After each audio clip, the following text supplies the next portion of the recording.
Kings are a pretty strange idea when you really think about them. At some point, humans looked at another human and decided, yeah, that guy gets the palace, the army, the taxes, the fancy chair, and maybe even a direct connection to the gods.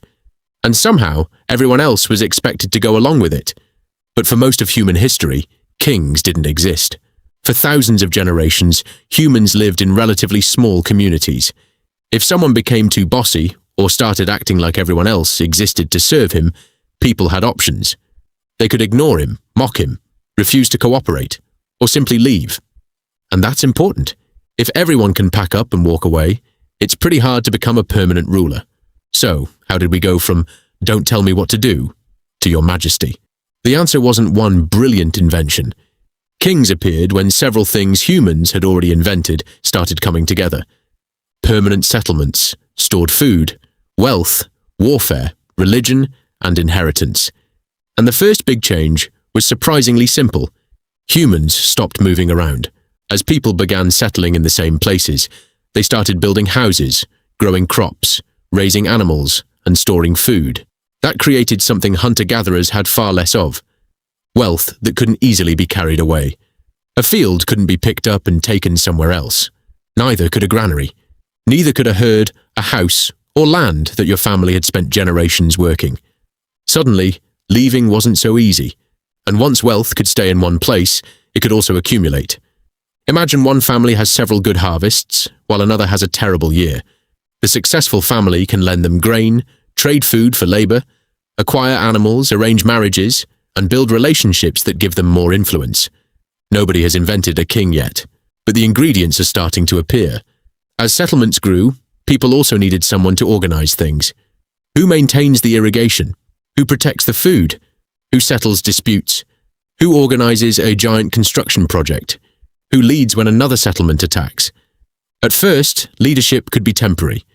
Someone might become important because they were a great warrior, a respected elder, a religious specialist, or simply good at organizing people. But then something changed. These different kinds of power began reinforcing each other. Food could support followers. Followers could protect wealth. Military victories could bring more wealth. Religious authority could make a leader seem legitimate.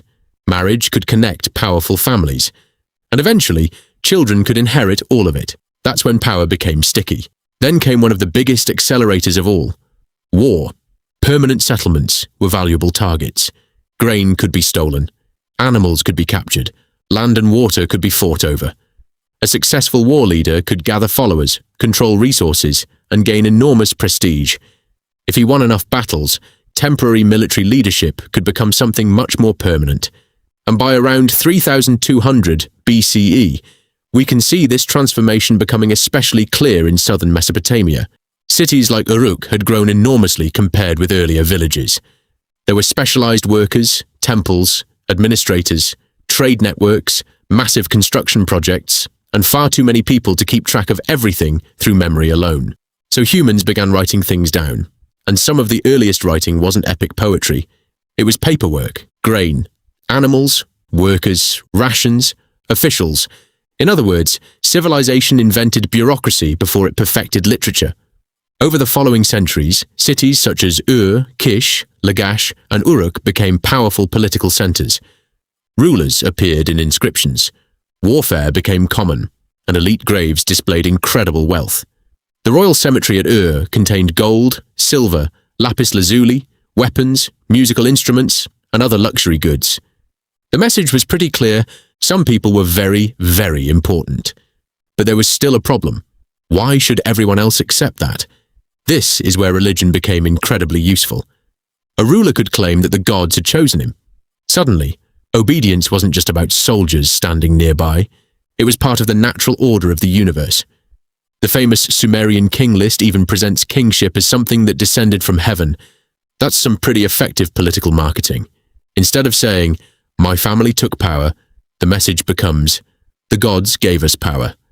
And rulers reinforced that idea through temples, ceremonies, monuments, statues, and royal tombs. They didn't just tell people they were powerful. They built their power into the landscape. Then came inheritance. A powerful king eventually dies.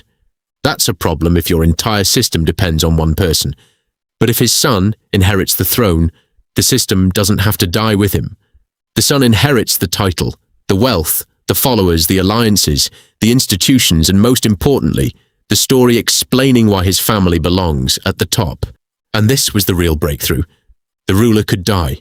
The institution could survive. Eventually, kingship became bigger than the individual king.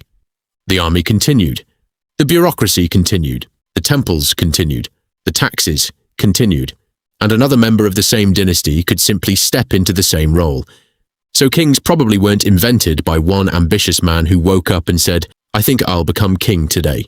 Kingship emerged gradually when economic power, military power, religious authority, administration, and inheritance began locking together. A leader first becomes powerful. Then his power becomes normal, then traditional, then sacred, then hereditary. And once people stop asking, "Why does this family rule?" and start believing, "This family was always meant to rule," something fundamental has changed. Power has become a story. And stories can survive much longer than people. So the next time you see a crown sitting behind museum glass, remember what you're really looking at. Not the invention of one powerful man. You're looking at the invention of an idea powerful enough to outlive him. Because eventually, humans stopped believing in the man. They started believing in the chair.